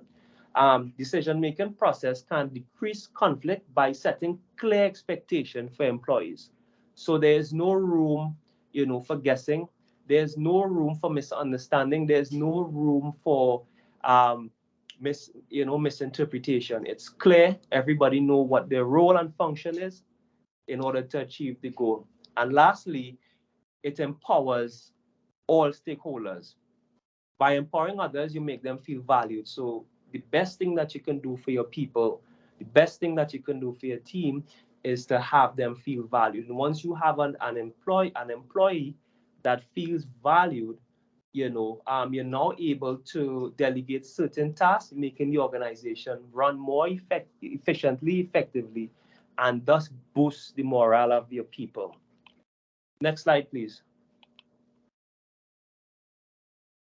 So do we believe everything we do in life is enhanced by being a more effective communicator? Effective communication involves more than being able to persuade people, as I said previously, and get people to do what you want. It requires something called listening, truly listening, active listening. Next slide, please. So how can we truly listen effectively? For many of us, hearing is a natural process. It's something that we do naturally, it's automatic. Listening, however, is more difficult and it is a purpose activity requiring one to be intentionally mindful. There's a quote that says, God gave me 2 ears and 1 mouth. What do you all think that means? Listen more. Well, take the time to listen more, right? Because there are some persons they tend to, be talkative and don't listen, and then that's what is really causing conflict. So the more that you actively listen and have less to say, I think that's where persons can reach a consensus. Exactly. So listening and communicating in a pluralistic context requires one to listen with empathy. Next slide, please. So what does it mean to be an empathetic listener? What is empathy and why is it, it's equivalent to listening? Listening with empathy is an intellectual and emotional participation in another person's experience. In other words, you are using another person's standards, reference points to understand what the person is going through. You're now able to understand what they're experiencing, right? Empathy enables us to see ourselves, understand the experiences of others from their point of view, right? We're looking at it through their point of view. We'll be able now to imagine how they feel, and we're able now to connect with the emotions and what they're experiencing and what they're trying to communicate. It also allows us to see others without you using your understanding of what they're feeling and being told directly, right? Now, what happens is that many people in life, confuse empathy with sympathy. Now, sympathy is putting yourself in another person's shoes, but the why it's different is because you're still retaining your own perspective and you're still thinking on your own standard of judgment. So, in other words, sympathy is about feeling sorry and sad about the other person, whereas empathy basically is, as I said earlier, you're putting yourself in their shoes. Empathy is a skill that can be learned and adapted. So let's look at a scenario. Imagine a friend with low self-confidence, low self-esteem, right? Who confides in you. And this friend comes to you after a meeting, and says, I made a comment in our meeting today and it was awful. People laughed. Now, showing sympathy, you might say something like, oh, I'm sure it wasn't that bad. And what you said was just humorous, maybe. Probably not even everyone remembers what was said. Whereas responding with empathy, you might have said something like, I know you don't talk much, and speaking up in that meeting may have been hard and even scary. So in those two scenarios, the second response lead to a more genuine dialogue than the first, which the first basically denied your friend the emotion and apparent pain and experience. So as a relational leader, you have to become more empathetic when you listen. It's not just about listening to respond, but it's really listening and internalizing what is really being said to make decisions to help your team move forward. Next slide, please. So how can we become an empathetic listener? It's very simple. We have to try to find a point of agreement or genuine understanding with the speaker and build on it instead of immediately criticizing, rejecting, or denying what they're trying to say. You really, really have to give them an ear, really, really listen. Sometimes if you criticize too quickly, what happens is that you leave the speaker thinking he or she was not heard. Do you all agree with that? Let's think about marriage, relationships. Those who may be in relationships, sometimes you might brush off what your partner is trying to say, and sometimes that doesn't help the situation, and you end up finding out that the problem arises again. It's because you criticize too quickly and you brush them off too quickly. And as a relational leader, those are one of the things that you want to stay away from, and you need to improve on how well you listen, right? Next slide, please. Now, we've learned that empathetic communication is difficult. It's a difficult process, right? And as I said, with relationships, it involves both verbal and nonverbal components. So what we say and how we say it influences the receiver in forming meaning from what we shared. So for example, if we look at the complexity of a verbal process in a typical conversation, we think of things as what I meant to say, or what I actually said, or what you heard me say, what you think I mean, what you mean to say, what you actually say, what I hear you say, and what I think you mean. That all that can be derived from a typical conversation. Do you all agree with that? Let's say you're having an argument with a spouse or a very heated conversation with a group member or somebody in the office. Do you all think it can become that complex? It is. Motisha, you need to move your slides back by one. Yes. Slides off by one, right there. Those are the things you're asking about. So what happens is that these elements here in this process is influenced by our cultural and gender lens. So sometimes we are talking from our own bias, of our own judgment, and we're not really being empathetic to the listener. And that is what makes the process so complex and so challenging. So, we can do more, as a leader from an empathetic standpoint. So next slide, please. So we're getting now to what is relational empathy. So relational empathy is working effectively together requires relational empathy. Relational empathy goes beyond merely understanding another. It recognizes the importance of the context. Relational empathy creates a culture where individual perspectives, culture, and context can create an environment of empathy and insight. As sharing of the context takes place, a culture develops its own jargon, definition, vision, and understanding through which members from different contexts, different cultures, different backgrounds can now come together as one. So in such organizations, right, the culture says where you have, the relational empathy, it says that people are good, honest, and trustworthy. People are purposeful. You have each individual has a unique contribution to make. So everybody is heard. Everybody is able to make their points. Everybody viewpoints gets a fair sharing.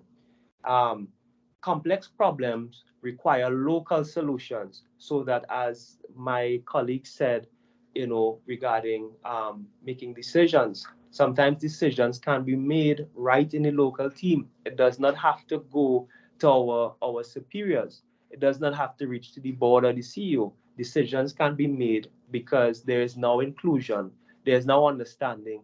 We can get along together and be very purposeful in what we are doing. Next slide, please. So bearing all that in mind, how can a leader be empathetic, but at the same time maintain some level of assertion or being assertive? And this is what we're going to learn as assertive communication.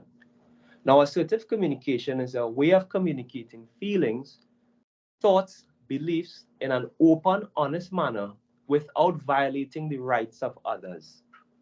Assertive communication is what we should all aim for, as it is best of both worlds. You meet your needs and the needs of others, and basically, if that is done, everybody ends up happy. Everybody wins. Everybody goes home smiling. Now, next slide, please. What are the benefits of being assertive, right? Being assertive can lead to better communication.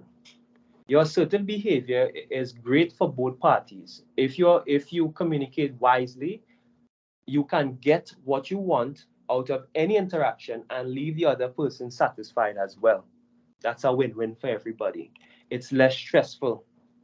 Let's face it, aggressive communication is stressful when you have a heated debate, as well as passive. Sometimes you're talking to somebody and they're very lethargic and they're not really up for the conversation.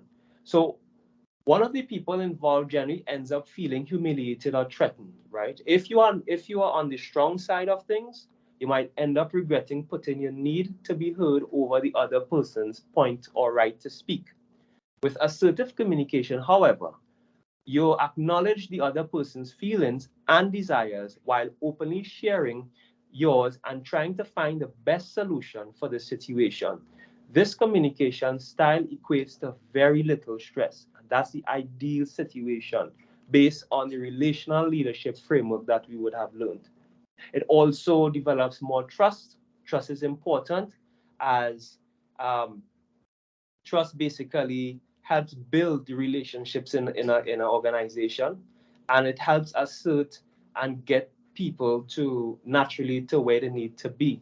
Passive communication often results in others not taking you seriously, while aggressive behavior tend to lead to feelings of resentment. Being trustworthy in your communication greatly builds that trust and that connection with your people and staff. And that in mind, people have more confidence in you, right? When you hide your feelings or interact with others without caring about what they think or feel, you're either lowering your self-esteem or you're building it on the wrong foundation.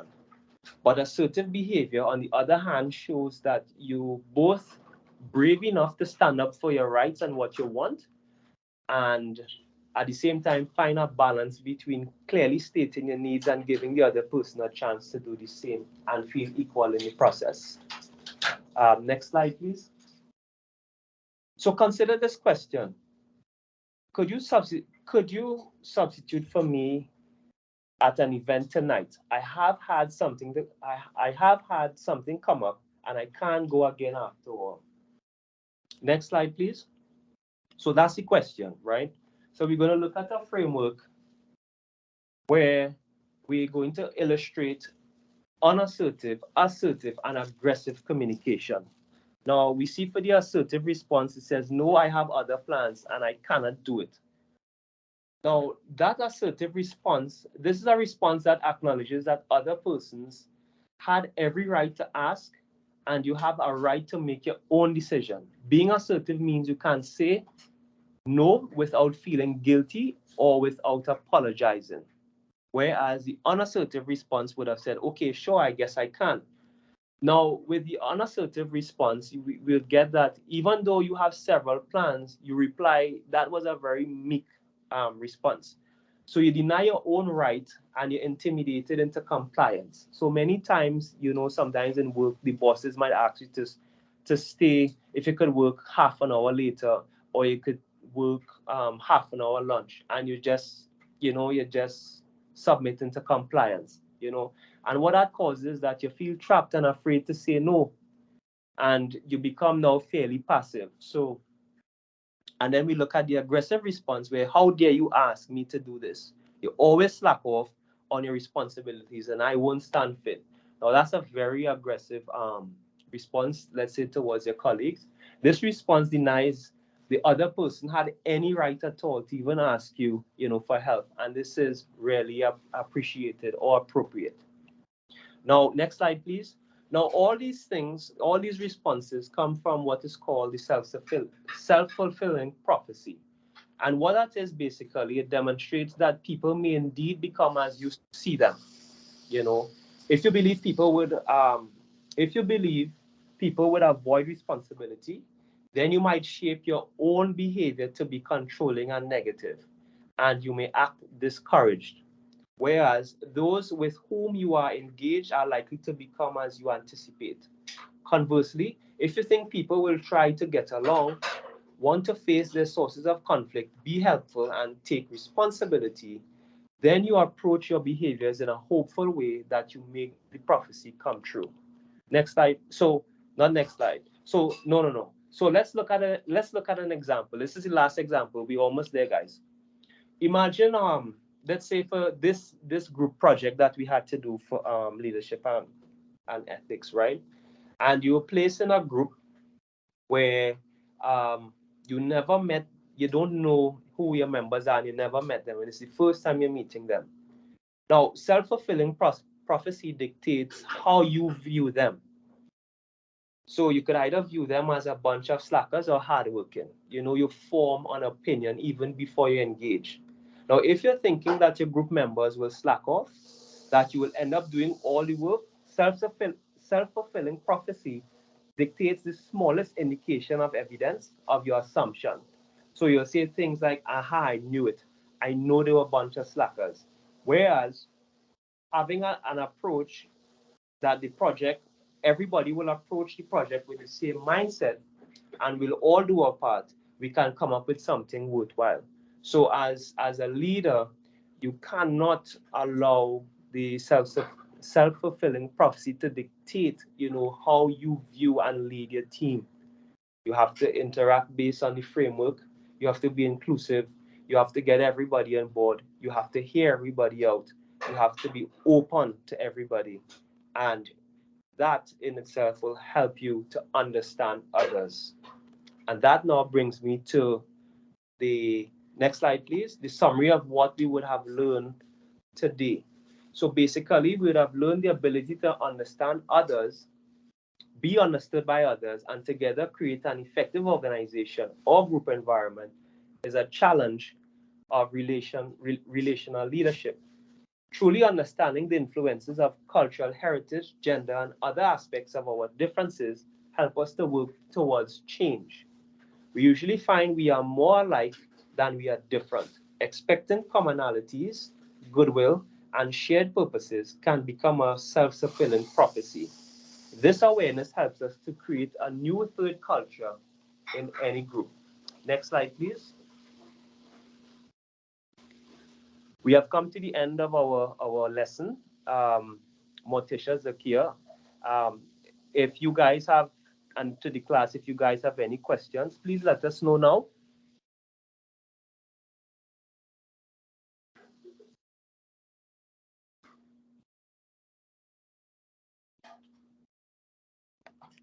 Any questions? All right, if there are no questions, I'm going to pause the recording. All right. So